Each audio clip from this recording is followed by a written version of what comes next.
What is up, everybody?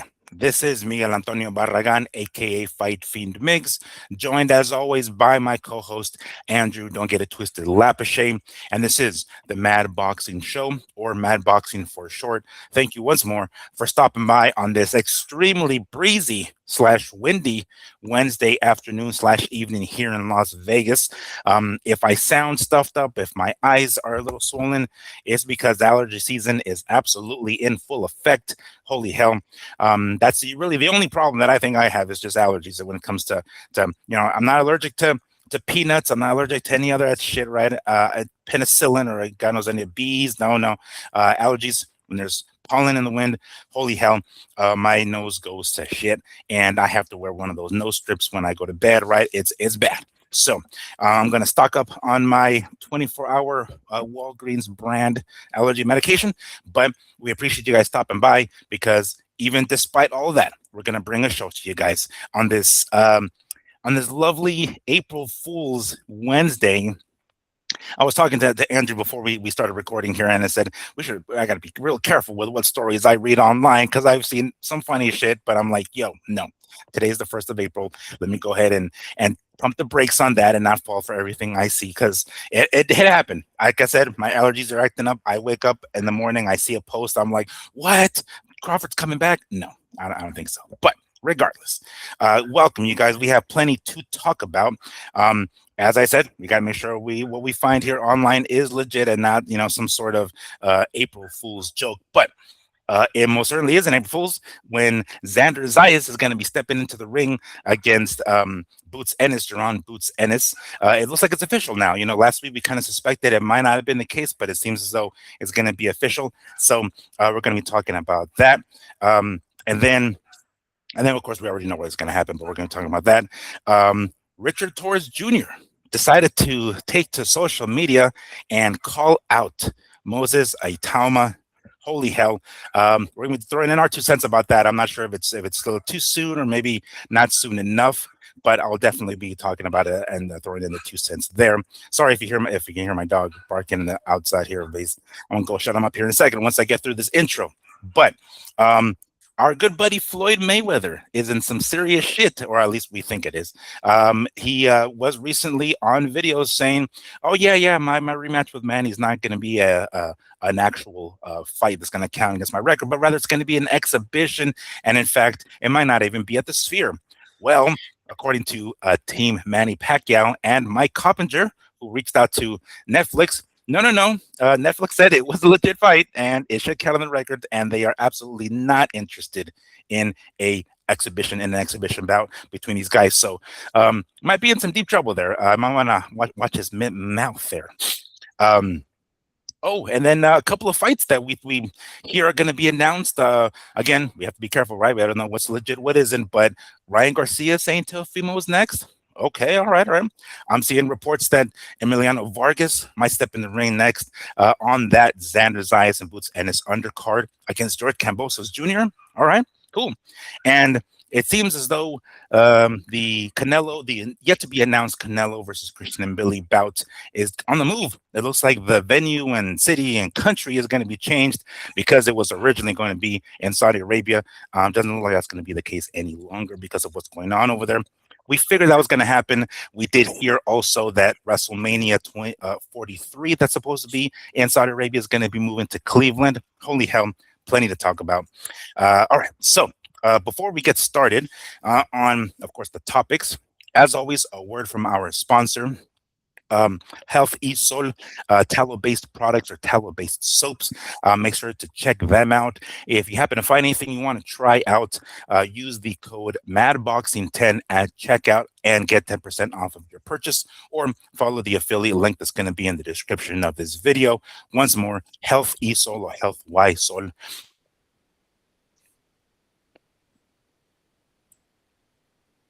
It is lavender patchouli is specifically the scent, the aroma that I like on my bars. So make sure to give them a try and get 10% off your purchase. Why not?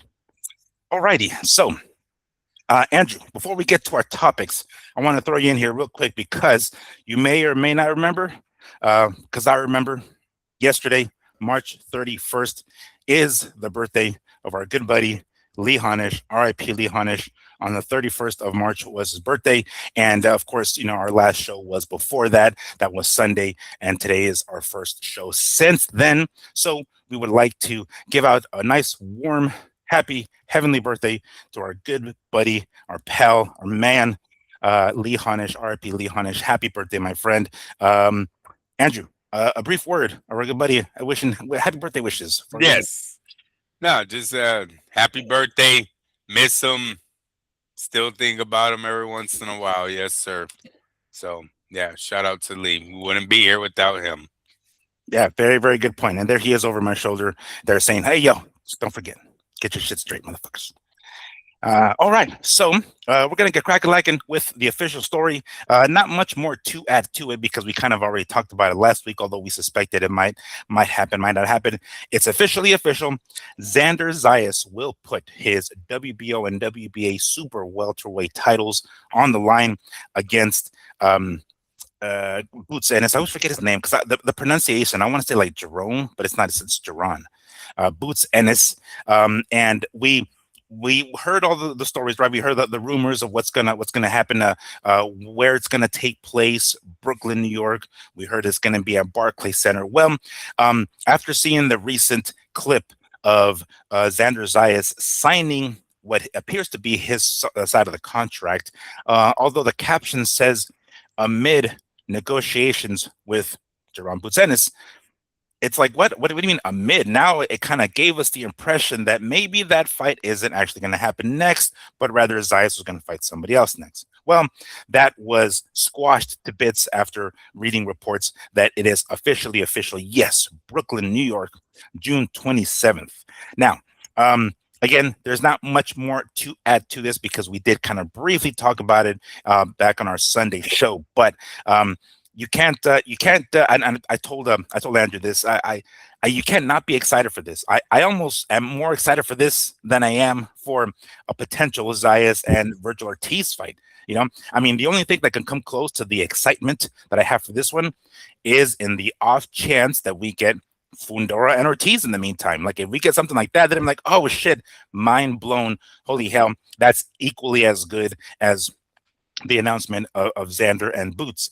But I highly doubt it's going to happen anytime soon because of what we've been hearing recently with Rick Meridian and whatnot. But all right, Andrew, we suspected maybe it wasn't going to happen, but it's officially official. All right, now we can start really planning. I know it's several months ahead, and we're going to throw in our predictions as time approaches. But all right, it's official, right? I mean, is is it too soon for one? Zayas is Top Rank maybe throwing him in there a little bit too fast. We saw what happened when what was his name?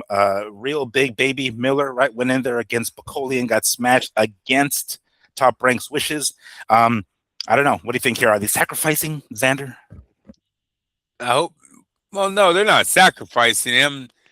Miguel, isn't he the champ of the division? Doesn't he hold two He belts, is. buddy? He is. Come He is on. indeed. He is indeed. Put Yes. some respect on those titles, Miguel. They, Now, they look, made it. They made him a millionaire, right? it's a great fight. I hope no one listened to me last week and canceled their flights. That was wrong. Sorry, guys. I don't know. I was just reading the thing out loud. It sounded like they were setting us up. But no. This fight signed. Look, is Turkey behind this one? Or is this just signed by De La Hoya or who would have done this one? Matchroom Uh, and Top Rank. Matchroom and Top Rank. Well, man, they're both cool with Turkey. That's a tough one. I have yet to, and then I think it was announced on the Ring magazine website and their social media pages. But man, that's a good one. I have yet to see anything about Riyadh season on there, so maybe not. Maybe not. That's a good sign for everyone involved because that means business will carry on as usual, right? Hmm. Hmm. Now, obviously, these guys are probably not walking away with the $16 million that Connor Ben's going to see here soon. But no matter the case, I haven't seen Turkey attached to this one or them even hint about it being in part of Riyadh or anything like that. So I got to think that this fight was done just between the two promotional companies, which is a good thing for boxing for what looks to be coming ahead. Even in this show, I think we're going to have evidence of what's coming ahead in the sport. Yeah, yeah, that's very true. I was looking at some of the like the images, and usually all these graphs and whatnot, and the posts that I see on social media are like, fan made or made by the web page, right? So nothing that I've seen so far has anything to do with Riyadh season. I haven't yet to see anything. It just says top rank, the zone, brought to you by Matchroom, whatever, right? But it is going to be on the zone, so of course I have to assume there's going to be at least a Riyadh season logo on the canvas of the ring. I presume, mind you, I'm just kind of connecting the dots, but from what I've seen, I have yet to see any involvement with Turkey and Riyadh in this. So a good sign that it's the promoters that are coming together here. Yeah. Yeah, exactly. And what we're looking for is that they're paying for it, right? When they give that outrageous, $25 million fee for it or something like that, where even the Top Rank and Matchroom know that's probably shooting high. But if you don't say anything like that, that's fine. All that means is that business will carry on as usual if Saudi money is not there. So yeah, that's a good sign for us. It's a great fight. Look, I can't say the winner of this fight will be the king of the division because I think we have one 6'5" menace right now in that division that also has a say of who's who. Didn't he beat Zoo? Is Zoo the last real champ of the 154? Did Zoo beat the man? Where did the man leave off? Do we know that one? That's a good one. Let me see. We're talking 154. No, because that's Charlo. When Charlo, is that Charlo going to moved, be? yeah, because I mean, when he moved up to, because that's what he did essentially. He moved up to fight Canelo at 168. Hasn't fought at 154 since. At some point, the belts had to scatter. So he's the last guy to hold the belt there. All right. So, yeah, well, Fundura has a say. I thought Zoo had maybe a little bit more of attachment, but I guess not. We have a gap. They've made a gap at 154. We need to tighten that up. This era will definitely tighten that up. Yeah, that's a good point with all the youth there. Yes. If I had to say, I might lean in what your direction, what you're saying as far as Zoo having the closest claim, and this is just kind of again a stretch. I'm reaching here, but the only person to have at 154 was to be in Charlo was Harrison.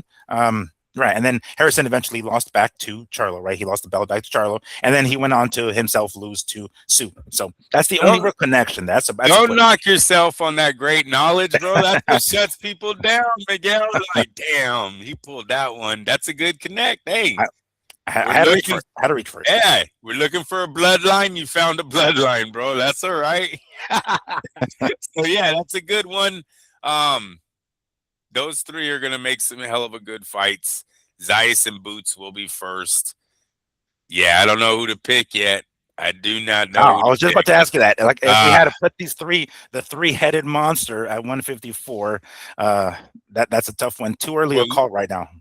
Well, look, Fundura. The way you're gonna beat Fundura is, I think they're gonna have to be. It's gonna be thinking outside the box. You're not beating Fundura straight up. It's gonna be a weird fight. You just got to find your way in. You got to find a weakness. But right now, the young man looks like he's growing and learning. So all Boots and Zayas can do is put on a hell of a fight, try to get the two belts, establish themselves in the division, and then whatever happens, Honduras just happens. You know what I mean? I wouldn't expect anyone to know how to fight a 6'5", 80-inch reach, 154-pounder. Right? There's not too many trainers in the world that's got that game plan. Maybe you can look at a Paul Williams. Maybe you want to call Paul Williams and see what see if you could pay him to give some pointers, some weak spots that he might have had in his offense, defense that would give them some help. But besides that, I don't know if there's a game plan. So right now, Fundura is kind of my favorite in the division to take over this division in the future because of his age too. 28. That was pretty impressive. That very young in his prime, and he's learning. He's getting more knockouts. These two need to play catch up.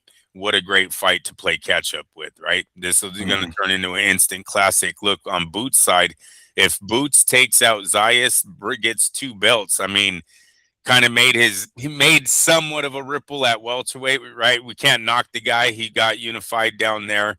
It wasn't the champs that we wanted it to happen against, but it happened. He comes up here, he gets 2 more titles. I think he gets his name in there too. So it's going to be whoever gets the win in this one, Zayas versus Boots. We then got to see if that style will even reach Fundura. My guess, Miguel, is it's going to be a no. It's going to be a very awkward night that gets into Fundura's because it's just hard. It's hard right now. Do you seen that picture of him and Thurman when he's punching down at Thurman? Is that real? It looked like that dude. Reach, man. Dude, he looked like Dawson from fucking Street Fighter with that damn jab. I saw that and I was like, hold the front door. Is this just an angle? What the hell? Yeah, it does look scary, bro. Especially when you're looking up, you're at the downward angle that he has on that shot. Pretty impressive. And you know what? He told us we made him do it. Everyone kept saying, you need to learn how to fight on the outside. You'd be better if you fought on the outside. Well, guess what? He went and learned how to fight on the outside. You want me to cheat? He'll fucking cheat. Let's cheat. Right. You be careful what you ask for because you sure got it. It was quite the performance by Fundura. You know, to throw that in there one more time. And it's kind of funny that you brought up what's his name? Damn it, I'm skipping out on his name. Who did we just say that pay for some pointers? Paul Williams. Paul Williams, yes. Yeah.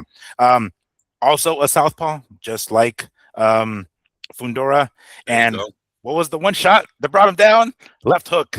Shit. What was the one shot that brought Fundura down? Left fucking hook. Maybe we already have the blueprint. There you go. If you're listening, anybody, Thurman, I know you listen to the show, you know. Should have listened to this, but regardless, yeah, definitely. I was looking at the Barclays Center because this fight is going to be taking place at Barclay. Capacity for an NBA game, we're looking at about 17,000. At 17,700 roughly. For a concert is about 19,000. Of course, it's going to be more so like an NBA game, but with like a smaller. There's going to be some people on the floor. So I'm thinking maybe roughly 18,000 if they can fill out the Barclays Center. The fact that it's going to be there. You mentioned Boots being, of course, from the East Coast himself, and with Zayas' Puerto Rican blood. I think they can do it. I think they can fill out 18,000 in that arena. Yeah. Oh, Miguel, the fight should be sold out when it's announced. When the tickets are released, I don't see this thing lasting a day. Both very young, both undefeated. Fight it's pretty close to both people's stomping grounds. You know, that's not a hard travel to get to there for both fan bases. I like this fight. I like where it's at. I think they sell this thing out pretty fast. I would be shocked to see that this thing doesn't get sold out quick. Yeah. Okay, yeah, and I didn't. It's funny that you kind of pointed it out. Whether or not Turkey or Riyadh isn't involved in this at all, like it didn't even occur to me. I was just like, oh, I was more excited at the fact that the fight was going to happen, and not so much that Turkey doesn't seem as though it's going to be involved here. So, all right, this is kind of something that doesn't happen too regular. I mean, if it's not like a PBC card, basically, it's like, oh shit, this is finally 2 promoters, that. We've been talking about this for a while. Like the promoters kind of have to work together here to make sure that it's not the 800-pound gorilla in the room in Riyadh coming in and fucking dominating everything with their big old checks. Mind you, we are experiencing some out of boxing issues with war, so maybe that has something to do with it. Who knows? But we're gonna actually talk about that later on because Canelo and BILLI is kind of on the docket as well. But anyway. Definitely looking forward to it. I like that it's going to be in June. It's a summer sizzler, right? I don't know how many other big fights are going to be scheduled for June, but we have a big one coming up in May, right? PBC and Cinco de Mayo weekend with Zurdo Ramirez and Benavides, and then bam, we got this one in June. I'm looking forward to that one for sure. All right. Anything else you want to add to this one here before we move on? Nope. That is good. Alrighty. So this one kind of caught me. I mean, it caught me by surprise when I saw it, but at the same time, I'm like, maybe I shouldn't have been surprised. Richard Torrez Jr. decided to go to social media and call out Moses Itauma, or Itauma, if I can pronounce his damn name. I'm just gonna call him Moses because it seems like it's much easier. But I saw that, right, and if you know, his Richard Torres' name has been in the circle in that people's mouths lately, is because he was supposed to fight Frank Sanchez on a recent card. Oh, as a matter of fact, on that Fundora and Thurman card, it was supposed to have been the co-main event, if I'm not mistaken, and unfortunately, due to an injury to Frank Sanchez, I forgot what specifically, but an injury to him, the fight gets removed and completely scrapped. I guess I wasn't sure if they just weren't able to find an opponent soon enough, or as we've talked about it, it saves the promoter a little bit of money if it just throw that fight out the fight card. So either one of those is a plausible situation. But he comes out and he says, you know what? I'm fresh. Obviously, I was preparing for Sanchez. It didn't happen. Calls out Itauma. Now, everybody is busting a nut over Itauma because they're looking at him as like the next big thing. Obviously, is another European English heavyweight up there. So, of course, people are going to go crazy up there because they just kind of have that on lock right now. So it's kind of cool that, you know, we can say one of our guys, you know, and one of our guys, like American or slash Mexican, Latino, but American with the U.S. flag behind him, is like calling out one of those guys. He's kind of, you know, the only guy that we have to look up to, I guess, as far as American heavyweights go. We're gonna have another fading American heavyweight in Wilder later on this week, but we'll talk about that a little later on. But anyway, Andrew, when you saw this, were you shocked? Were you surprised? Like, oh, whoa, yo, pump the brakes. You're not ready for Itauma yet? Or did you think, oh shit, yeah, throw him in there already? Why not? It's hard to say. You know, if they both thought they were going to be world champions, I don't know if you fight as prospects, right? Because that's really all both guys are at this point of their career. So it's a hard one to call. You know, Torres has fought in a lot of he has a lot of opponents that didn't belong in the ring, where Itauma's kind of already past that and taking on, you know, ex-champs like Dillian White. You know what I mean? So they're not at this point, they're not on the same path unless Torres picks it up. Now, you know, you want to call Frank Sanchez Dillian White level? Probably not on, because Frank never won a title on. No, I don't think so. If he ever did, it might have been some sort of intercontinental something or other. Okay. But yeah, I don't think it was a legit world championship. No. That would have been the start of Torres, at least, you know, getting there. But no, not on the same level. Yeah, he's an former American Olympian. So he has that going for him. He's skilled. He's undefeated. He's shown good power. It's just the opponents. You know, jumping up to Moses is a very big leap in competition. Now, maybe he's faced him already. Maybe he knows his power, thinks he can take it. That I don't know. I would definitely watch the fight.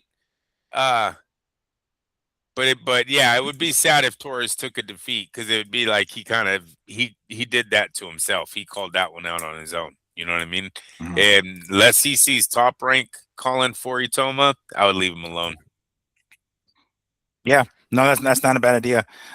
It's rare to see two, like, you know, young prospects like this, and again, we kind of noted that Itama's kind of slightly ahead as far as that goes, right, closer to like contender really than just a prospect because of the people that he's beaten. But two guys at this stage of their careers to fight one another doesn't happen too regularly. Whenever it does happen, sometimes one already has a belt, but to have two guys like this, two guys that are on the rise, face one another before they reach the world title isn't something that's too common. I pulled them up here to kind of like take a look at each of their stats, I guess. So Itama's 21, all right. Torres is 26. All right. So he's got him in the age there, right?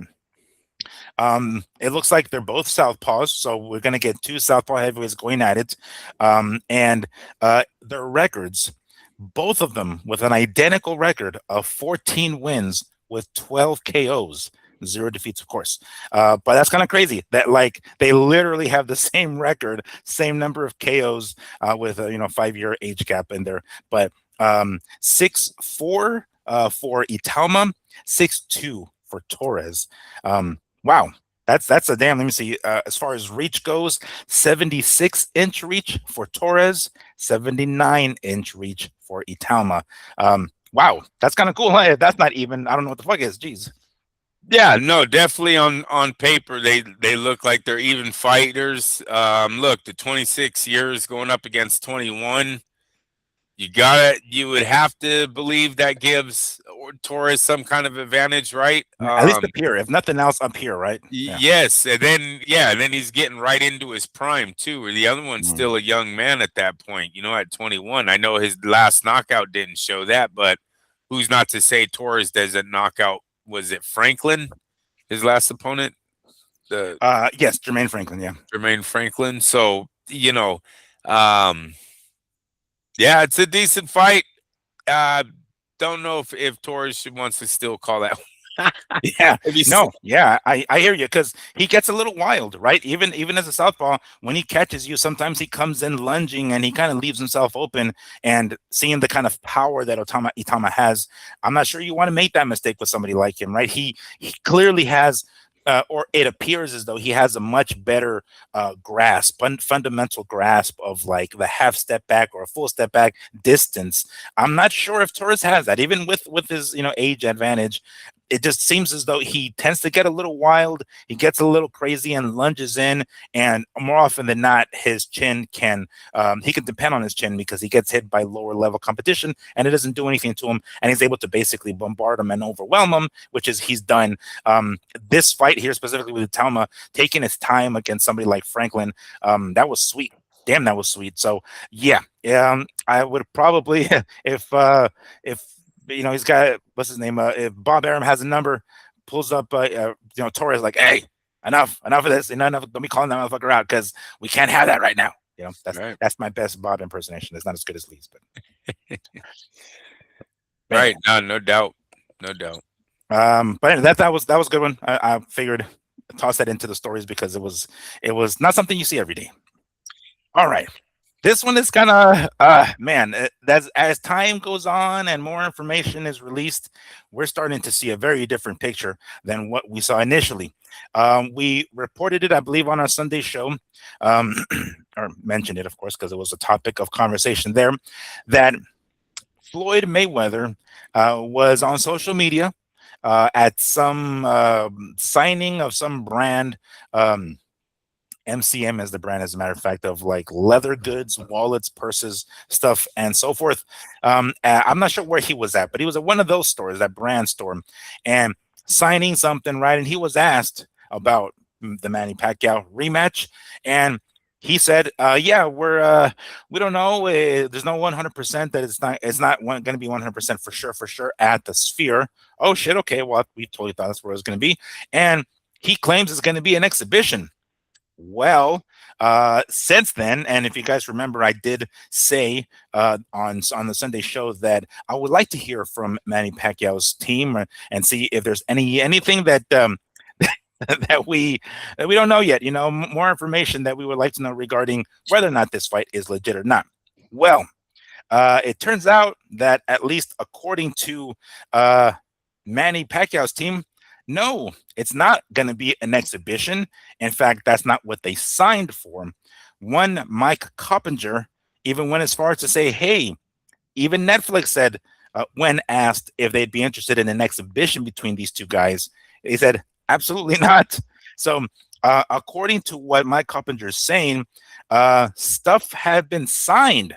Things were signed, contracts were signed, or something that was signed in paper. The ink has barely dried in regards to this fight being legitimate and not actually being an exhibition. I'm going to pull up some of the comments here, but before I get to that, Andrew, first and foremost, we heard that according to Floyd, this is going to be an exhibition. Now we're hearing we're not. I mean, it's not, right? Do we believe Floyd here, or is Floyd just kind of like trying to, I don't know, cover his ass or something? I'm not sure what he'll gain in lying here, but who do we believe? Well, I definitely don't believe Manny because Manny's been wrong many times, Okay. right? I don't know if I could believe Netflix because the last time I checked, Netflix doesn't have a boxing license. So they're not promoters. They're not putting on a fight. Okay. Right? They're a platform. I'm just Yeah. correct. So how do they know that it's at the Sphere? Okay. They could have All been told that, but I mean, they didn't sign any papers saying, "Oh yeah, we'll put up the money for the Sphere." That's not Yeah. their job. Who is throwing the fight? Is it Floyd Mayweather Promotions? Because if that's the case, then I got to believe everything that the man whose name is on the building, whose name is on the license, is saying. And if he says it's not going to be at the Sphere and it's an exhibition now, well, guess what? He just laid down the guidelines of what his fight is going to be. Manny can take it or leave it. I'll tell you right now, I think he left it. I think Manny walked. It's probably an April Fool's joke, but it's all over the web that this fight is canceled. Oh, yeah, I did hear about that too, yeah. All right, so you did see that. All right. Yeah. Yeah, so it looks like it's canceled, and it makes perfect sense why it's canceled. Manny wasn't going to do this shit for free. He wasn't giving Mayweather another victory over him without the chance of getting a defeat on that man's record. So it looks like they walked. Look, this is what I'm talking about. I think Floyd was waiting. You know, Miguel, I told you last week, I texted you after the show. Was Floyd about to sign with Zuffa? And I'm not, you know what Zuffa I'm talking about. Sure. I'm talking about Turkey's side. Mm-hmm. Do you think that was what had Mr. Dana White all giddy after that open tie show? It's like taking candy from a baby. Can't believe it was going to be this easy. Show no resistance. He walks in, he takes Canelo Crawford in his mind, right? Right. First fight he does is that one. Second year, he has Floyd Manny too. Pretty good on his resume if he pulled that off, right? At least in his eyes, he could boast about that a little bit more to the casuals, and they'd go, "Yeah, man, oh fuck, he really did have some big fights there." Do you think it's possible that that's what happened and Floyd is now in limbo because Zuffa will not be signing anyone because we all know the money Floyd was about to. If Conor Benn's getting 16 million, we heard everybody in the industry use Conor Benn as the bar. What the fuck are they giving Floyd? Yeah, Floyd and Manny, I guess, right? I mean, both of them. If Floyd, huh? Oh, I think Manny's $3 million again. I'm sorry, I don't think he from a suitcase in somebody's yeah. someone's trunk. I mean, it's plausible. It's plausible. I'm hearing WrestleMania 43 going to change. It's not going to be in Saudi Arabia. We're going to be talking about Canelo and BILLI a little bit later on. If that's the case, and maybe their money, their funds are like, yo, no, we got other important shit to do. We don't give two flying fucks about Manny and Floyd rematch. Then, Floyd's like, all right, cool. Well, let's do an exhibition. Now, let me read this quote here that I saw from Mike Coppinger. He says, I spoke to MP Promotions CEO, Jazz Mather, who confirmed Floyd Mayweather and Manny Pacquiao are contracted to meet in an official fight at the Sphere. Floyd claimed over the weekend it's an exhibition with the venue being to be announced. Mather said Manny isn't interested in an exhibition. All right. So if Manny isn't interested, according to even other reports, Netflix is not interested in an exhibition. Whether it's true or not that the fight is canceled, we don't know, but it certainly seems much more plausible now, which kind of sucks because I'm sure Floyd at the very least was like, all right, I was about to get another nice payday for a fucking exhibition. He has two already lined up, mind you, one in Greece and then one in the Congo or something with Tyson, right? Supposedly those are still going on. So he's going to get paid. I don't know how much, of course, for those, but this was supposed to be the bigger ticket. This is supposed to be the bigger payday. And if he's gonna, if, or maybe how about this, Andrew? What if they, instead of the Saudis and Zufa and Riyadh, instead of pulling out entirely, what if they're saying, yeah, we got to lower the amount? So then Floyd says, well, for that amount, I'm not giving up my O. So it's an exhibition. Could it be that maybe they didn't pull out entirely, but reduce the pay? That's possible, but from what I've been seeing around boxing, it looks like they're not answering the phone right now, and we'll get more evidence is going to come out as this show goes deeper. But right now, Floyd Pacquiao is off. Floyd Pacquiao might be canceled. It's definitely not happening at the Sphere. And I got to bring out another thing. Do you really think Floyd would allow MP Promotions to run it? No. I mean, not say run it. No. I'm just throwing that out there, Miguel, because I need to know who is going to pay for all this. We know it's not Floyd.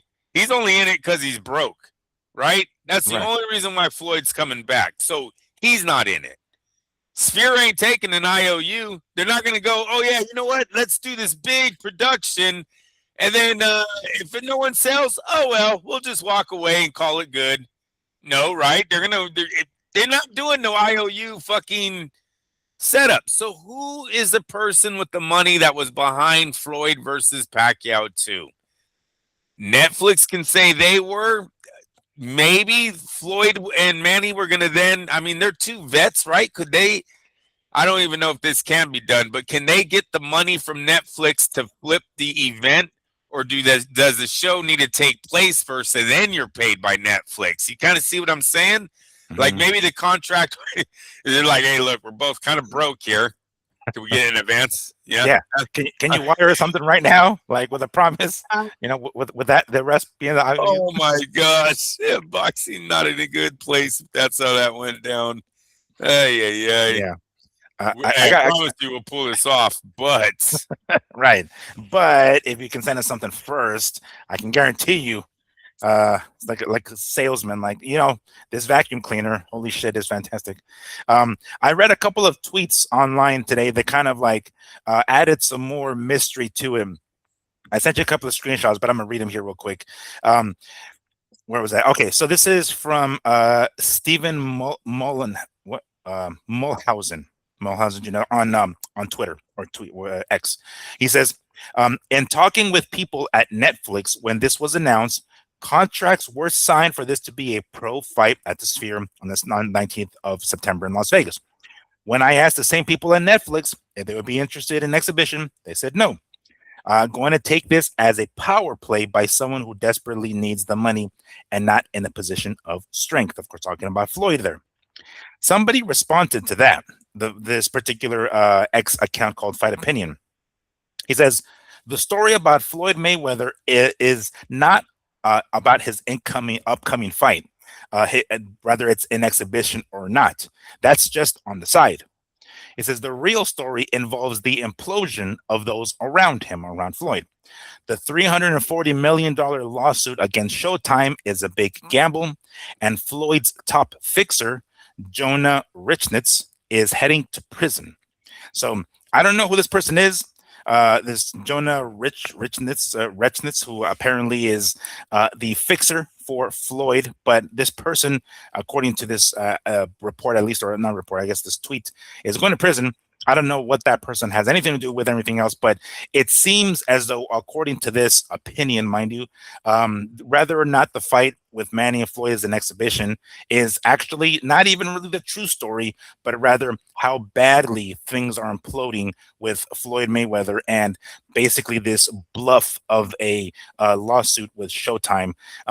It's a pretty serious indication that he's, in some shit, and it might even lend more credibility to what you said, Andrew. What if maybe he's like, yo, can you guys send an advance? Can you guys wire us some shit right now? And then we'll figure it out.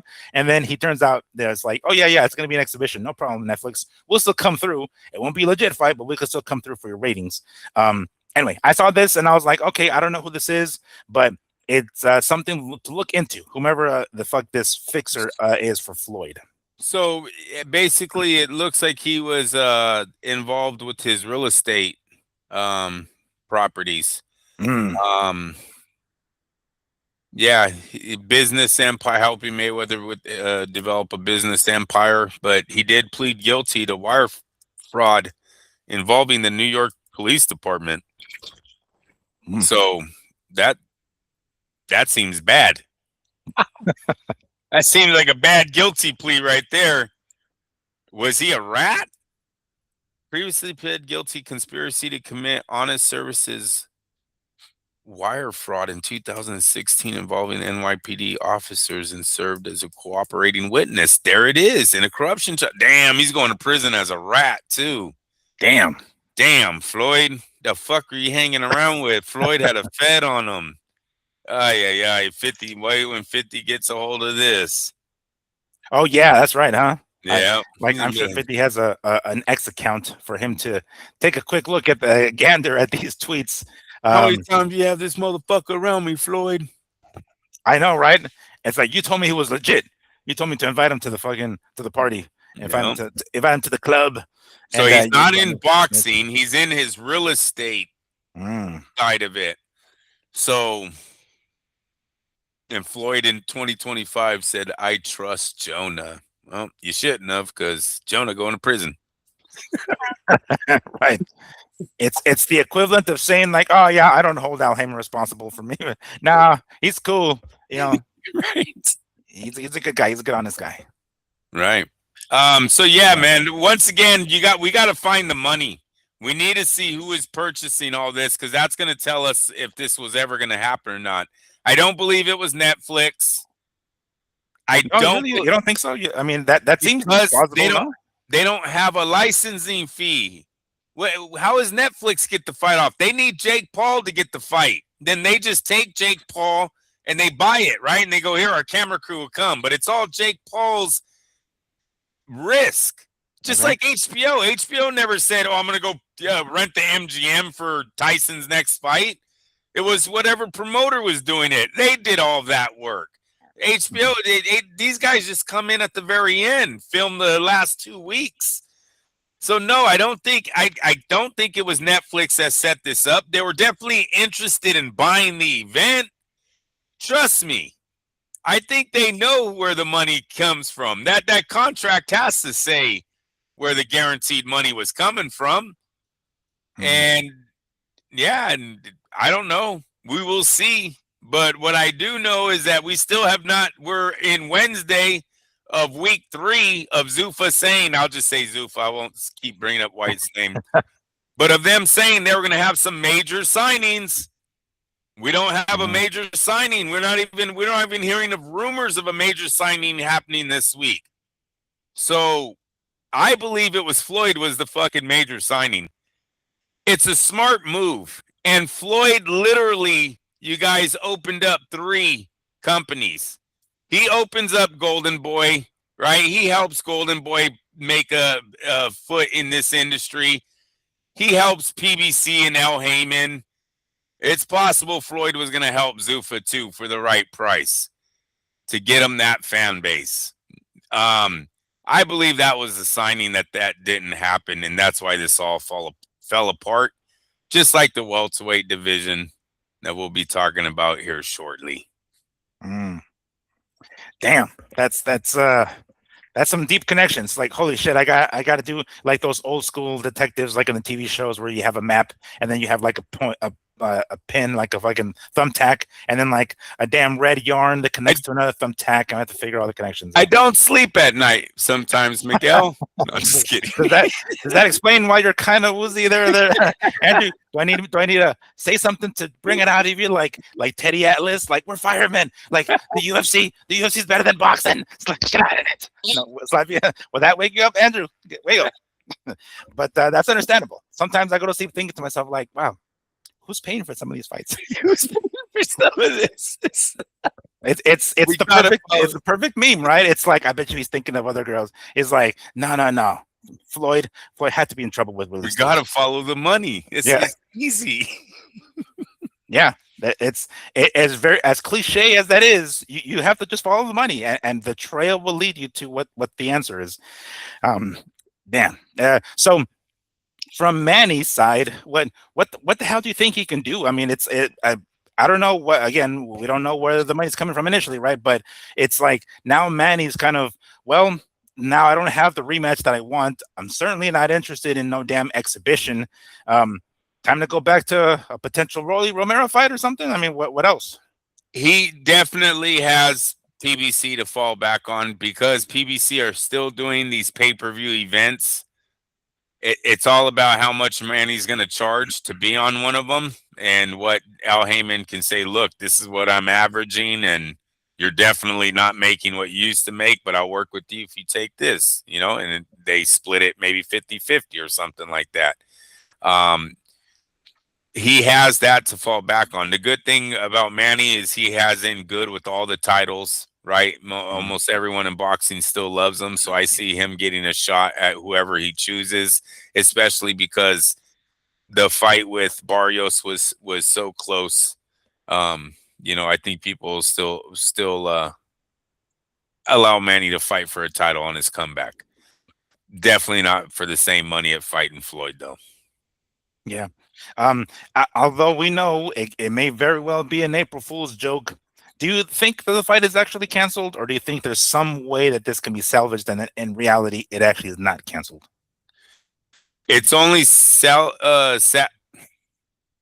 what did you just say? Well, what did I say? It was speculation. Saved? It's only saved. Oh yeah, if salvaged. Sorry, salvaged. Excuse me. If Floyd takes lesser money, but I don't think he is. Oh no. Yeah, I don't think he is because the Zuffa deal might turn into a one fight deal, and I don't think Floyd was looking for that. I really do think he was looking for a contract to bring him back and really guarantee him some serious cash, right? So that, and look, you guys, I have no fucking clue.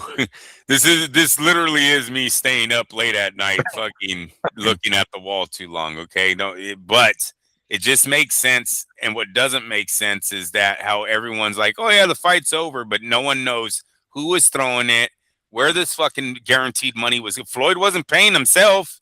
No. So it's not him. And I still think Netflix, being as smart as I am, Netflix are not the ones putting on the fights. They're the ones buying the fight, or they're doing some kind of pay-per-view thing through streaming, right? I think it's easy to say that they have to be able to work a deal with whoever they're going to put on their platform. How many views you get this price, and you get that price if we surpass this. So that's all on after the groundwork is already laid. That's when Netflix comes in. They go, oh, what do you got? Oh, Spear, that's nice. Oh, hey, that date. We got anything? No, we don't got nothing going on, at least as far as like a grand premiere or something big. I don't even know if they do that for their series anymore. But you hear what I'm saying? It wasn't Netflix, bro. And it wasn't fucking Manny Pacquiao. They weren't offering Floyd no $100 million for this fight. So who was paying for it? And I think when you find out that, you're going to find out it is either Zuffa, Turkey, Riyadh, Ring, whatever platform Floyd wanted to sign with, because I think Turkey owns them fucking all. Yeah. That's where they were going, and that thing has fallen through like so much more, really, in the boxing world. Has if you're really paying attention, you guys all see it. If you're really paying attention, it's all falling apart right now. Let's just hope it's not. I'm being dramatic, right? Let's just hope it's all being put on hold right now. Indefinite hold, because who knows how long it's going to be on hold. But that's just, we're trying to be optimistic and looking at it that way. It's like, all right, it's just a temporary hold. It'll get back to normal at some point. Which actually leads to the second part of this story here. I guess it's more not to say the second part of the story, but rather a nice softball to the second one. So as you guys have already heard many times over, it seems as though Canelo Alvarez is going to be returning to the ring later this year. September normally is when is his return, of course, and or when he normally fights, and hasn't fought since last September with that loss to Terrence Crawford, and he had surgery in his hand and basically decided to skip any sort of Cinco de Mayo type fights, which is now going to be at least temporarily taken by Sordo Ramirez and David Benavides. But Canelo's coming back in September, right? That's what we know. As of right now, the leading candidate, as far as a opponent goes, is the I guess I'm not sure if he's the official WBC champion or just still the interim. I think he's still considered the interim. No, I think they did call him an official. Yeah, so I think he is the officially the WBC champ at super middleweight, Christian Mbili. Now, this fight has not been announced. It's not like there's been an announcement yet. Maybe one of the reasons why is because of the location where this fight was supposed to have been taking place. Let me go ahead and read this quick clip here. Screenshot that I got. According to Jeff Jeffrey of BPM Sports, the yet to be announced but heavily rumored bout between Canelo Alvarez and Christian Mbili in September is no longer being considered for Saudi Arabia due to the region's current instability. Canelo / Mbili is now expected to take place in Las Vegas or Mexico. All right. Now, as I mentioned earlier, I did also read a report let me see if I can pull it up here real quick. WrestleMania 43. This is a little bit of an off, I guess, topic, but it's same topic, but just different sport, of course, still. According to Dave Meltzer, WrestleMania 43 will be moved from Riyadh, Saudi Arabia to Cleveland, Ohio, due to the escalating U.S. and Iranian situation. WWE had contingency plans in place for months, given regional uncertainty, with decision described internally as inevitable. That decision, the inevitable decision being the move to a different place, once logistics and safety became a major concern. So it looks as though they're going to go to Cleveland, Ohio. But crazy, we've talked about it before. And as a matter of fact, I think you fucking called it, right? Andrew, you said we don't even know what the fucking fight's going to be there. I mean, I even doubted you. I said, you know what? By September, like we can't get shit figured out by September. Like, man, at this point, we don't fucking know. So I figured we were going to know at some point in the near future. We are several months still away, but it's already looking like decisions are being made. All right, Andrew, you were right once again. It looks like we're not going to get this fight in Saudi Arabia, but rather in the U.S. or Mexico in September. Before we get to the possible locations or the possible venues, what do you think of the news first and foremost that the fight's not going to take place there? I should say. Yeah, we knew it was coming. This was not hard. It is because of the situation out there that they can't have this fight over there. That's fine. The real interesting thing about this story is if it happens in Las Vegas or Mexico. I'm going to tell you, this is what I feel. I feel, Miguel. If it happens in Las Vegas, it's because Canelo. Thank you, bro. It's because Canelo signed a 3-fight going away deal with someone. If the fight happens in Mexico, it's his last fight he fights. No, it's for the belt though. It's his last. He wins the belt. Says, "Ta-da! I'm out of here anyway." It goes home. Huh. Okay. All right. It's a good finish. It's a good finish for him, and I think he's done the Mexico thing already. I can't see that really making the money Canelo's looking for at this point in his career. I don't think he's giving gifts. I think that's a walk-off fight. Where in Vegas, he'll still have someone behind him paying him good bucks. Maybe he's making his guaranteed $30 million. He's got 2 more fights in Vegas. I that's just what I'm seeing. That's what I feel when I read the whole going back to Mexico thing, that maybe that's a fairway fight because Turkey and them, now the timeline doesn't match. If Turkey goes, look, we're we're going to hit the sidelines until this thing over there in the Middle East or in our homeland is secured again.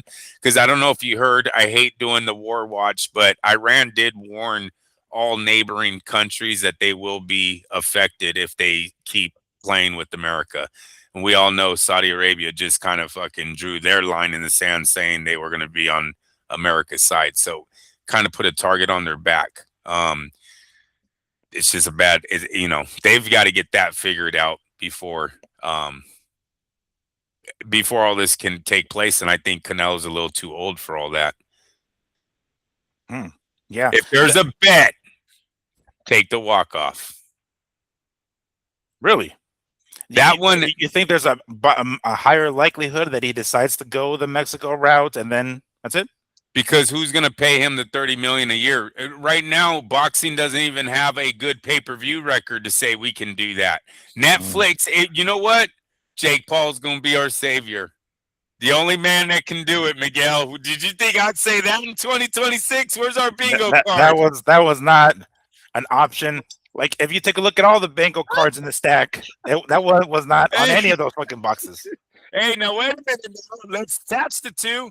Did Jake Paul not come out and say Turkey ruined Canelo from working with him already? Yeah, he did. Yeah, all right. So there might be a way. If Canelo's market can make Jake some money, he's the only one that has the money up front that can do it. We all know Oscar isn't going to do it. Been there, done that. He's not going back. Eddie Hearn didn't have the real platform to give him the $30 million a year. I think that was all phony money they were giving Canelo. And when it came down to, all right, let's see what we can really make, DAZN sucks. Sorry, it had nothing to do with Canelo. I'm sorry, it's the platform. It's not the fighters. AJ, he's my example of what he turned into with MVP than what he was with all those great fights under Matchroom. So it is what it is. He's our savior. He's the guy. It might be Jake Paul coming out of left field to sign Canelo's final contract in the sport. Yes, sir. Yeah, and it might be a fight with Jake Paul involved in that. All this is on the table because Jake came out the other day saying that they were very close to signing already. Yeah, that's very true. We have a little bit of Miguel, McBilly and Jake for your final three. Sign me up for that one. $60 million guaranteed. Where the fuck do I sign for that? Yeah, no, I mean, yeah, and here's the thing: this fight, and I was the next point that I was going to get to is what kind of and again, the fight isn't signed, but what kind of Canelo we're going to see against somebody like Billy. We know Billy's style; he comes forward, he's there to be hit. I wouldn't be surprised if we get if Canelo still has the pop, which I think he does, right after taking time off and the surgery. There's a possibility of a James Kirkland type KO of Billy, and then gets him back with the belt, and then ta-da! Now we have, Jake Paul in the farewell fight. I mean, I see it. It's possible. It's definitely a game plan, like a roadmap, I guess. Because we can agree Top Rank doesn't have the bank account for Canelo anymore, and even if they had the bank account, they don't have the platform. Right? They wouldn't. They would be back on DAZN right now, or you're hoping that Netflix buys the shit. But yeah, I don't even know if Top Rank has a platform for Canelo right now. That's sort of why they're losing guys. Yeah. How do you see again, the fight isn't announced yet, but how do you see this fight with Billy going? Do you think just get rounds in there, after being off for a while, so okay to go 12, very similar to a William Skull, and I'm not saying the fight's going to be that way, I'm saying like just going to 12, or you think he's going to go in there to make a point and be like, yeah, I can destroy this Billy dude? He will go in there and be the same Canelo he's been for the last few years, and that's not a bad thing. He boxes. If he gets you, he gets you. If not, he goes 12 rounds and cruises to a decision. I don't see Canelo trying to impress anyone. He's just going to go in there and I don't even want to say go through the motions like if he's not trying, but you hear what I'm saying? He'll let whatever happen naturally. He doesn't. There's no reason to prove anymore. Right now is basically getting the fights that is setting him up for the rest of his life. And so I see his game plan being the same way, setting him up for the rest of his life. All right. And you think the money is on Mexico for sure? Like you think that's a higher likelihood? No, my No, no. money's on Jake Oh, Paul. okay, okay. I'm sorry. So this one going to Vegas, and then Jake Paul. I mean, I can't even think of a particular venue right now, but this one with BILLI in Vegas, and then Jake Paul somewhere else. Yes, look, if him and Canelo could work a fair deal where they could take the fight to Mexico for the fans, even though Canelo's already done that, I don't see him needing to do that again. Then maybe Jake Paul would do it, because Jake seems to be a promoter, at least for right now, of the fighters, right? He gives them the highest money they ever had. Kind of, it's all about the fighters. It seems that's what MVP's whole sale is about, right? So I see him really working with Canelo on whatever Canelo wants to do, more than being Canelo's boss, right? There's probably a few things Canelo could teach Jake too, and Jake would be stupid for not thinking that Canelo couldn't show him a thing or two on the business side of this sport, where maybe they can work together in the future also. So I do believe Jake is looking to take over, and what a timing that maybe he gets Canelo. Wouldn't that be a slap to Zuffa if Jake, MVP Promotions, is the one that comes out of this with the major signing? And I gotta say, and maybe it's in the news. If not, I'll drop it real fast. Sorry, I took it. MVP Promotions W made it to Sky Sports. So he's following Zuffa around. He's like coming in after they leave, probably hitting shoulders. Right. Walking in the hallway like, oh, excuse me. The fuck you doing? Hey, did you ever see Sylvester Stallone and Rocky? I know you have. Yeah, of course. Which Rocky? I know, stupid Rambo. When they cross, who is it? Stallone and who is it? I'm they trying cross to on the street. Yeah. Oh, John Travolta. John Travolta. They bump shoulders on the street. That's Zuffa and MVP when they walk by each other. A quick little turnaround, like watch where you're going. Yeah. That was a good one. Yeah. Let's keep Jake Paul top of mind, because he's on a slightly different I want to say topic, but just a quick reminder. But all right. Anything else we'd like to add to this Canelo and BILLI possibly moving cities story? Nope, that's a good one. All righty. So these other two, they're not tied together per se, but they're fights that, again, it is April Fool's. I didn't read these today. I read them a few days ago, so maybe they're legitimate, right? We're going to start with the first one. Ryan Garcia himself saying that Teofimo Lopez is next. Teofimo Lopez has said recently, I mean, at least right after his fight with Shakur, that he intends to move up to welterweight. Not the best idea, but especially considering his size, his height in particular. But if that is true, yeah, man, he seems coming off a loss to Shakur, and Ryan coming off a win over Barrios. Obviously, the level of competition is completely fucking wide, right? Not on the same level, but my point is, on a high-profile fight, Ryan takes the belt from Barrios. On a high-profile fight, Shakur beats Teofimo, and Teofimo is the B-side coming up here. So this one seemed pretty plausible, like, with how Shakur, I'm sorry, not Shakur, with how Teofimo had been, after his defeat or after his win over Lomachenko, with thinking he's like a big time multi-million-dollar fighter, goes out and Bob Arum says, all right, go ahead, go fucking make it, see if you can fucking make it. Who else is gonna willing to pay you? And the zone drops a certain amount of money on him and the Kambosos fight. But anyway, that has pretty much calmed down now, right? He's not there anymore, right? He got the loss to Kambosos. Yes, he moved to 140, became the man at 140, but once again has encountered another defeat. So he kind of has to be the B-side, right? I think that seems pretty logical. I think he himself would agree with that. So that kind of makes this fight make sense, as though it's legit. I think Ryan and Oscar will come in and say, yo, you just got a pretty bad loss, yo. We're a champ over here. You want a shot at the champ? You're the B side. You take the lesser amount, right? The 70-30, whatever you want to call it, right? So when I saw that, I was like, no, come on now. But then I was like, wait a second. No, no, no. I think this is very plausible. I think they can get this one going. Before I even hop into the other fight that is kind of sort of in a similar position, Andrew, do you think this is legit? Do you think Ryan, and Ryan says a whole bunch of shit, right? But I haven't seen anything specifically from Teofimo, but he said it himself. I got Teofimo next. Do you think we're gonna see this one next? It's possible because of where we're at right now. It's funny. I thought we were close to Ryan and Devin 2 being announced about a month ago.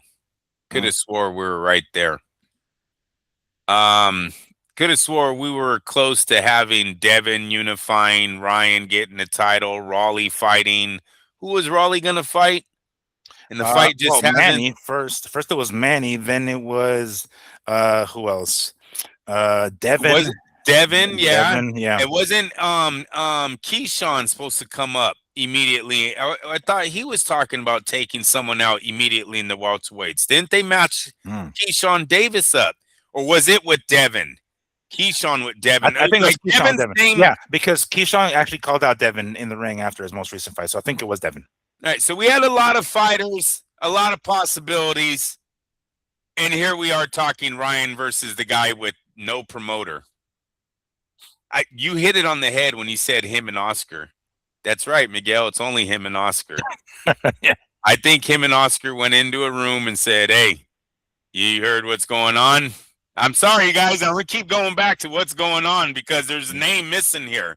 And there's fights not being named that were fucking hot, close to getting signed. Like, I'm going to say a month ago. Don't hold me to that. But not too very long ago, I thought this whole welterweight division was in a tournament stage. Mm-hmm. We're about to get fucking laid with some great fights. I'm going to throw one at you. I don't know if you have this for Ryan's next fight, but did you see who Ryan got into an argument with last night, bro? On the internet, he's on a FaceTime with is it Terrence? Is it Terrence Crawford? No, is that the one that I saw? Yeah, that's another one. That's good though. Okay. Yes, but there's another guy that me and you talked about. It was the B plan for all along. Oh, Barbosa? That's right. I did see that. I saw a quick clip. I didn't see the whole thing, but I saw a quick clip.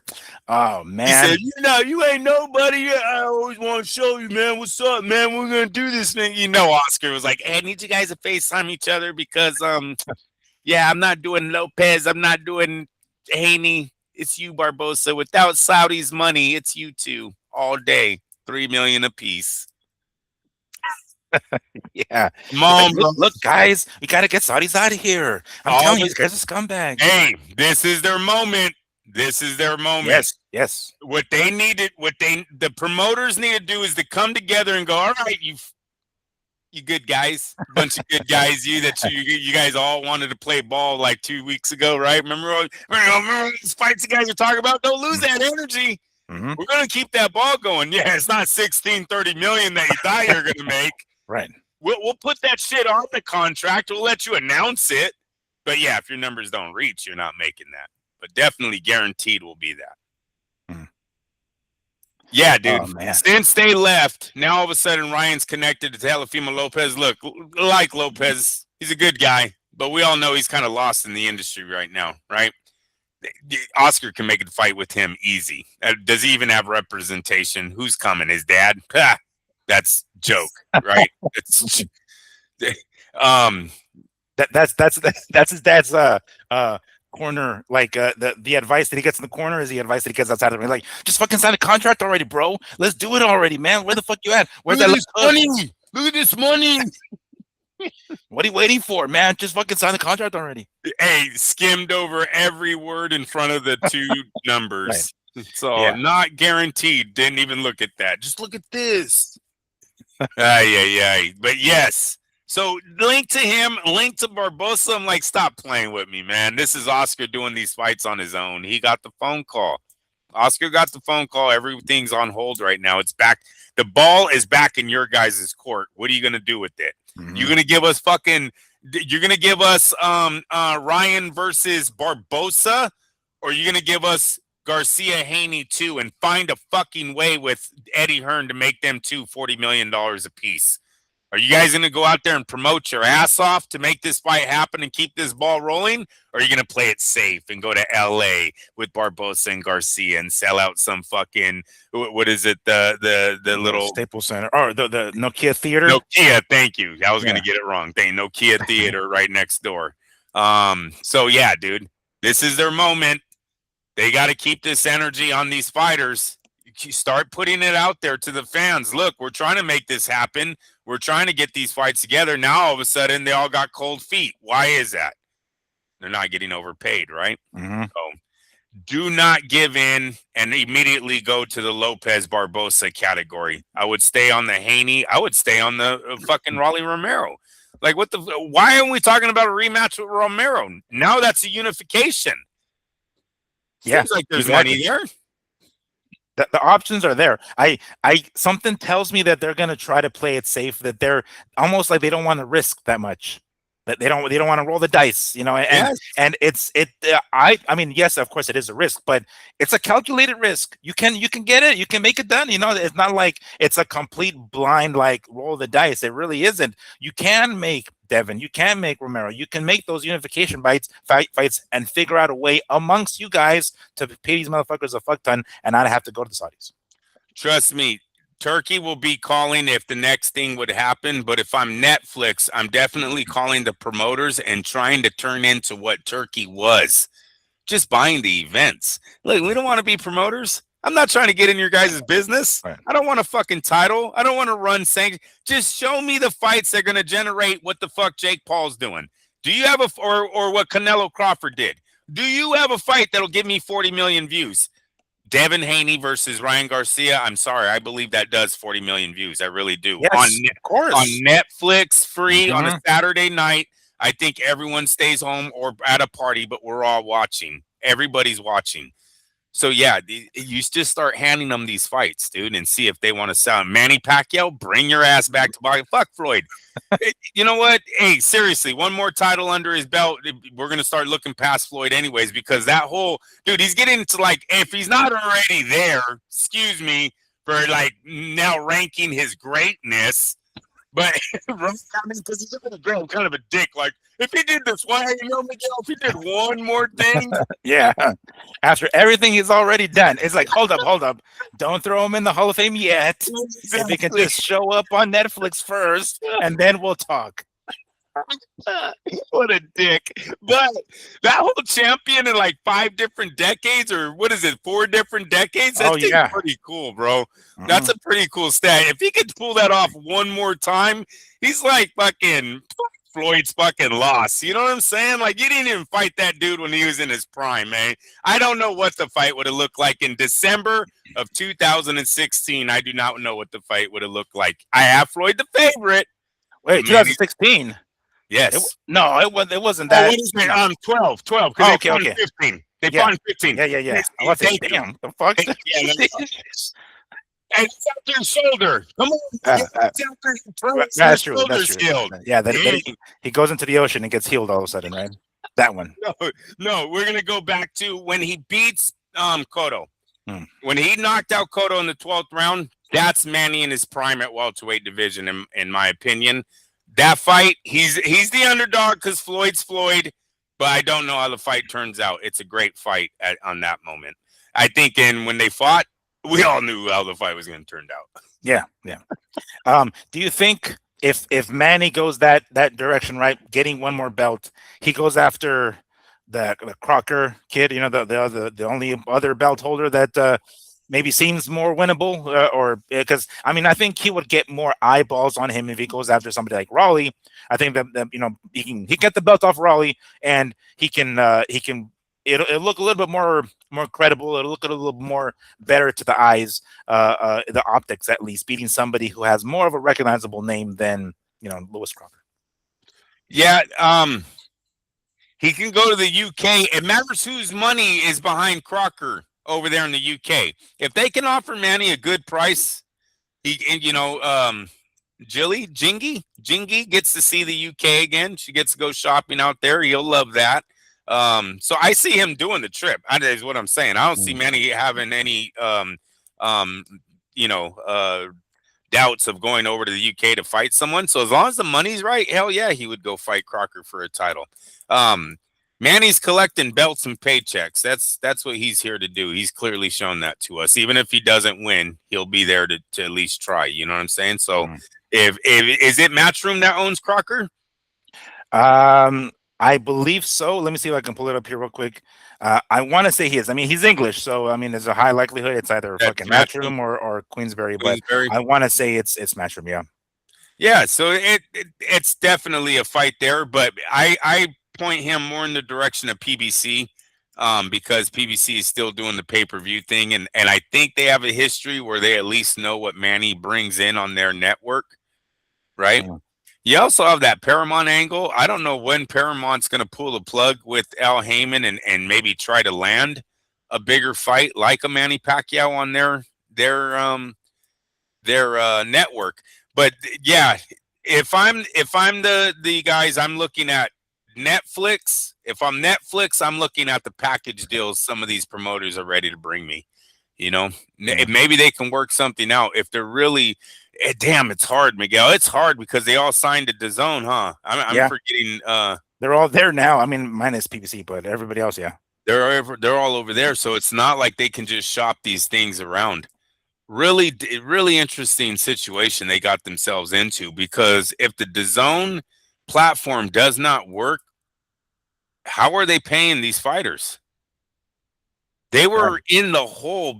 Turkey kind of saved them, right? He's their life jacket right now. He's their credit. You know what I'm saying? Like the banks, the loan guys, they all know, like, hey, I know the banks are still in the red, but you know that new friend they got? He's good. He's fucking good. Leave him alone, right? He probably signed some contract saying, you know, we're good. Damn, back-to-back spam callers? Fuck off my phone.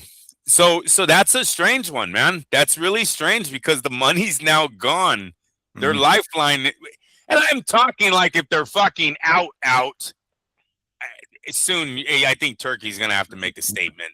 He's gonna get everyone back in line. Like, you don't see me, but I'm still here, you fucks.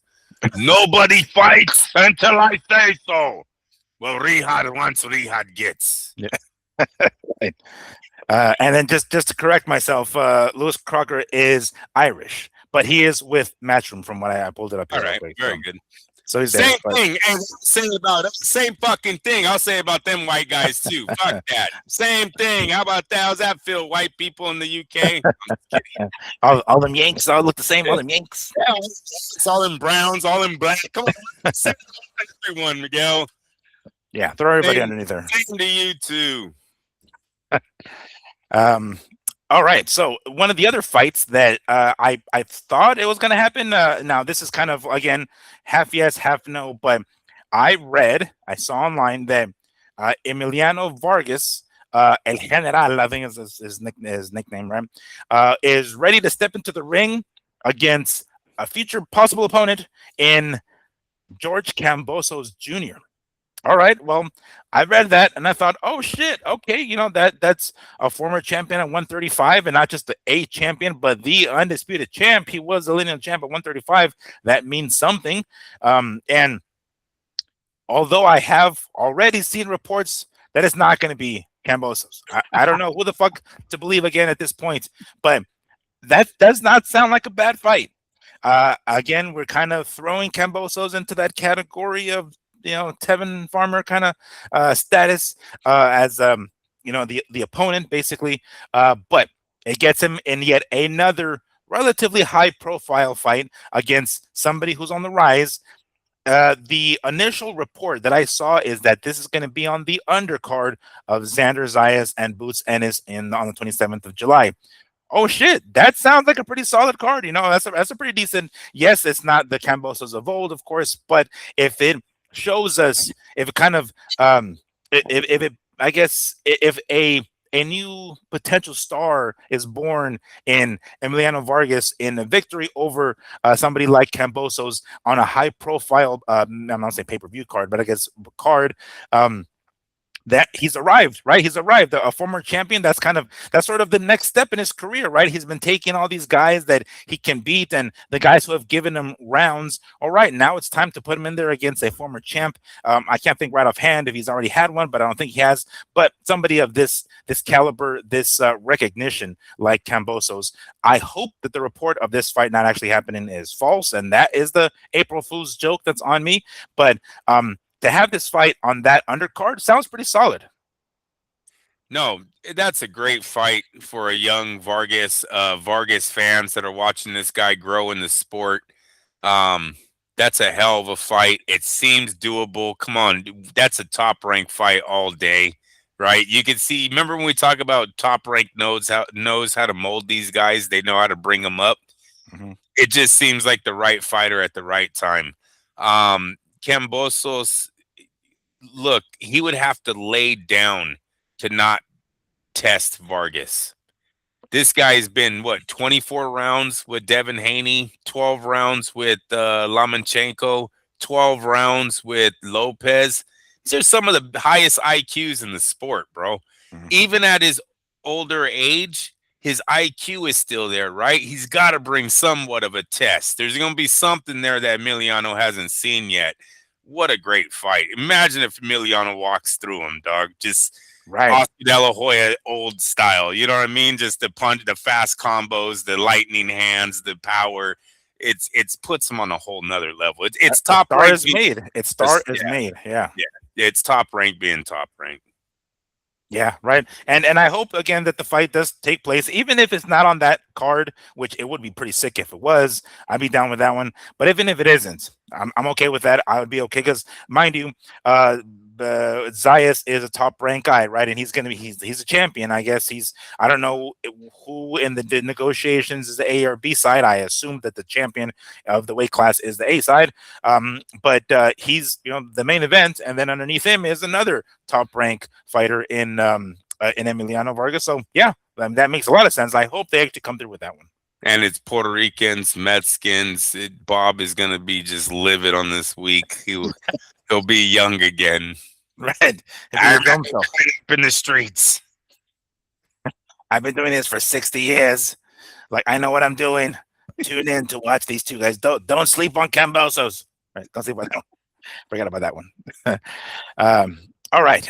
So there's a couple more things I want to talk about, but I'm going to sneak this one in here before I get to like the last one. I sent it to you, Andrew. But recent leaked footage of our good buddy Gervonta Tank Davis and his alleged assault on his girlfriend that is being regularly played in court, right, on repeat. All this footage shows is how things played out, according at least to this watermark that I see on here from TMZ Sports. Wow, that does not look good for our buddy Gervonta.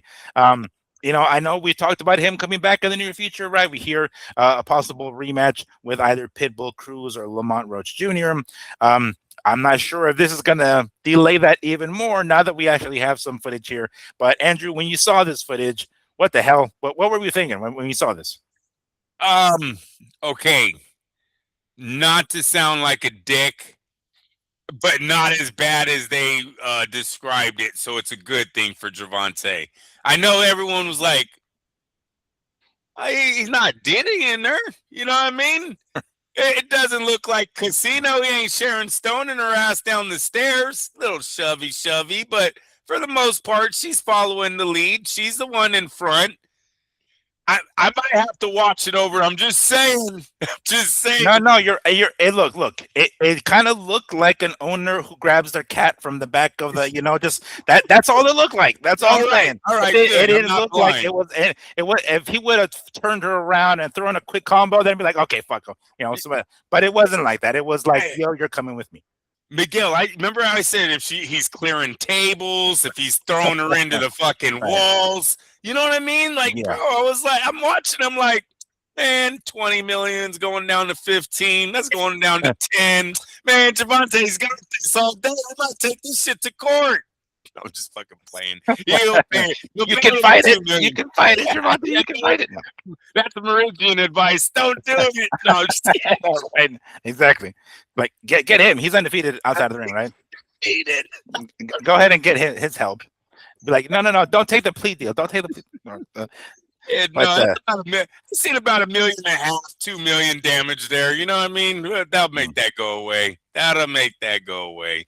He's a dork, but I mean, look, I've seen much worse in the sports world. You know, shout out to the the Justice Department. I don't know who you say for releasing all these videos nowadays, but nothing is hidden anymore, huh?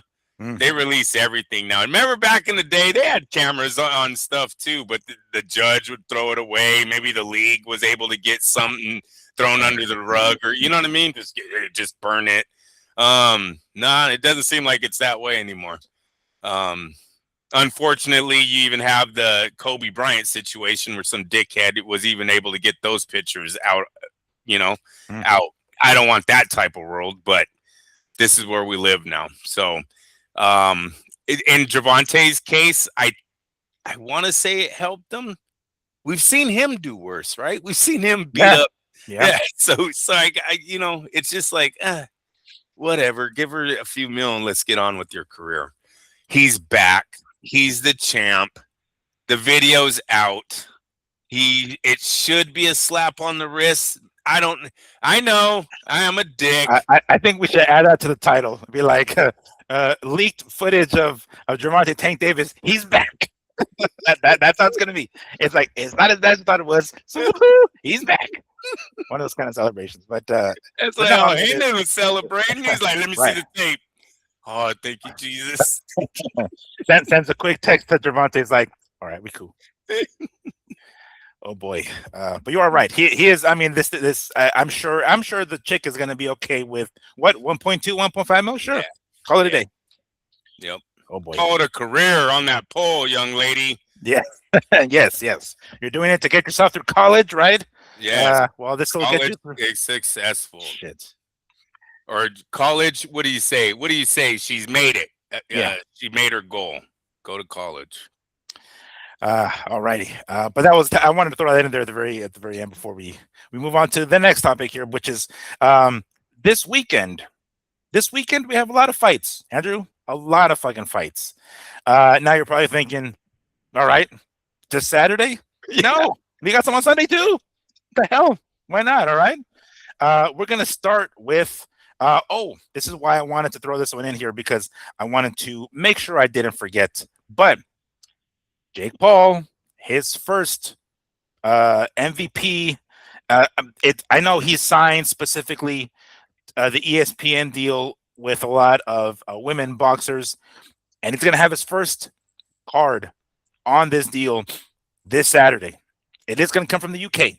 It's going to be Daniel Dubois' sister, Caroline Dubois, against Terry Harper on the main event. All right. There's a couple of names that I recognize, but there are men fighting on this card as well. They're just lower on, more like the early prelim. So it's not going to be an all-female card, but it is going to be on ESPN. I thought it was going to be on ESPN Plus. I need to double check that. I just see it being advertised as ESPN, so I'm not sure if it's. I see it ESPN app. So I'm thinking, well, that has to be ESPN Plus. I don't know. But it's also going to be Sky Sports, which you mentioned, of course. So it's going to be there as well. But that's going to be, early. It's going to be a UK card, so it's going to be earlier in the day, right? Well, what else is going to be happening? Derek Chisora and Deontay Wilder will be taking place this Saturday. Holy hell. I went ahead and took a quick look at the odds here. I don't know if this looks or sounds enticing to any degree, Andrew, but Derek Chisora minus 190. This is just a straight money line, mind you. Minus 190. Deontay Wilder at plus 140. Oh, what the fuck? Yeah. Wow, they really have that fight close. I didn't expect that, man. Huh. Chisora there's something wrong with Chisora, because I thought Chisora, they would have him as a major favorite in this fight. Yeah, not even so much. And then the draw is at plus 1,800 in case something like that happens. But yeah, I mean, he's still the favorite, of course. But man, I when I saw that, I was like, oh shit, I don't know. Is they seem to be giving Wilder more credit than maybe we're giving Way him. I don't more. know. Way more. You know what we might be missing on Chisora, Mm. Miguel, is his defense. Isn't he a guy that loves taking them to the chin, bro? Yeah, he does Right? because He he can. does. Because he can. Yes. Yeah. And you know what? There's one man you probably do not want to play with fire with, and that's Deontay fucking Wilder.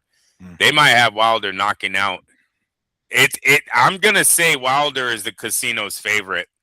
He's the bookie's favorite, AI, however you want to say it. And Chisora is getting the negative 190 on the fan base. Yep. Wilder probably going to knock out Chisora this weekend. I didn't even think about that. I didn't even think about that. At Chisora's defense, that's what he's lacking in. Mm-hmm. Yeah.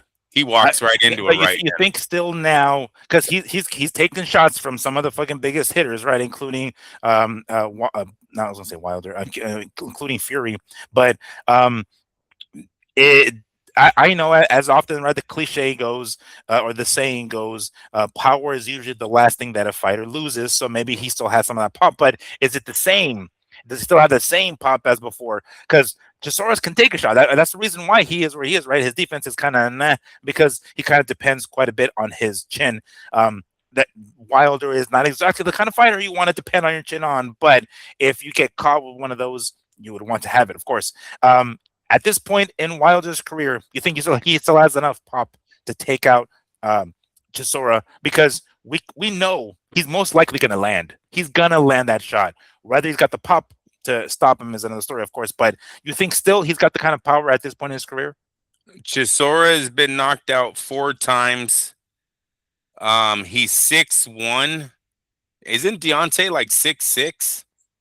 Let me see. I think you're right. Yes, 6'5". He's up there with he's Wilder, 6'6". I believe. Yeah, I think he's Yeah. 3 inches shorter than Wilder. Wilder was like 6'9", I think. Okay, so he's up there. Excuse me, sinuses, bro, gonna get to me. Yeah, look, it's a pick'em fight, but I think because of the height and the fact that Chisora does not move his head, they made this fight really close. I'll say a pick'em fight. Those odds are like a pick'em odds, dude. It's the betting that is making Chisora the favorite. Wilder doesn't have as many people out there as Chisora does, dude. You know what I mean? Active fans, I think Chisora is totally dominating that category. So they're probably betting on Chisora, which brings the line to a 190 to a plus 140. But in reality, it's a pick'em fight, and geez, I really like Wilder for some reason because I just remembered that about Chisora. I am starting to like Wilder in this matchup. That long right hand that he has, you can't walk through that. You think you're just gonna walk through that shit? All right, we'll see. Yeah. He better do some of this. I know Chisora does a little bit of this, or used to. He better early in that fight. You better be moving that head. Yeah. Yeah. And if you can take one, it wouldn't be advisable to take 3 or 4 over the course of 7-8 rounds. You know, one of those is gonna finish you. So just to correct myself here real quick. Okay, so the Jake Paul card on ESPN is gonna be Sunday the 5th. So my bad. Let me just correct that, because what else is happening on Sunday? Well, Zuffa boxing. We have some Zuffa boxing on Sunday as well. But it's crazy. We got plenty of fucking fights going on, right? If you hear a weed whacker in the background, sorry, it's one of the landscapers outside. But another fight taking place on this weekend, Andrew. Tim Tszyu is back in action. Damn. I believe. Let me just double check here. This is going to be on the 4th. I'm checking my records here just to be 100% sure. But if I can pull it up here real quick. Let's see. How come it's not giving me the dates? What the fuck? All right, it just says fight week. But anyway, I'm gonna double check on ESPN, because on the ESPN site is usually where it gives it to me. But okay, here we go. April 5th. So yeah, so that's now here's Monday? the thing though. No, I think it's Sunday, but it's they're a day ahead. So I don't know if like them it's Monday, for us it's still the or if it's them April 5th and it's ours actual April 4th, Saturday. I'm not sure, but I'm going to pull it up here in a second, because it's going to be on Amazon Prime Video. It's going to be one of those. And when I pulled up the schedule on the ESPN website, I noticed that Tim Tszyu is not even the main event. He's the co-main event. Oh wow. Close enough, I suppose, right? He's taking on Dennis Nurja in a 10-round middleweight bout. On the from what I see here, the main event is Sam Goodman versus Rodrigo Fabian Ruiz, and that's going to be on the Amazon Prime card. But all right, there's a lot of fights. There's Jake Paul's card. There's Tim Tszyu fighting. There's Zuffa, and then of course Wilder and Chisora, where Chisora's the favorite, not that heavy of a favorite, but the favorite nonetheless. Want to throw that in there because there's a fucking fuck ton of fights this weekend. Oddly, they're all from other countries, right? The UK and whatnot, and then Australia. So you might want to double check your listings, right? Your schedules on Amazon Prime and DAZN and all those other ones to see where those are on what time specifically. But anyway, okay, so I want to say that pretty much covers the majority of what I had in mind here. And I'm going through my notes here. All right, I think we got everything covered. Andrew, was there anything else you would like to add to this before we call it a Wednesday show? No, I think that was a good one. All right, fantastic. Okay, so we'll be back Sunday, and then oh, actually, you know what? Hold on, I totally forgot. When is Easter? Is it this Sunday or the next Sunday? Oh, it's this Sunday. Oh, get the fuck out of here! Really? Yeah. Holy but we shit. can do a night show. Okay, all right. Yeah, we'll do a 7:30 one just so that we don't leave anyone up in the air, dude. Okay, fantastic, cool. Because I don't do shit for Easter really, but I do work in the morning, so I also have the afternoon to myself for the evening. So we will definitely. That's kind of what I want to double check to make sure that we let our people know that we will be back on Sunday. Okay, cool. So that is going to do it for us here today on this magnificent Wednesday afternoon/evening. We will see you guys on Sunday with all the reports. Chances are there's going to be some fights on while we're recording, but that's how we fucking rule. And if you guys celebrate Easter, we will see you guys then, of course, but happy Easter to everybody there.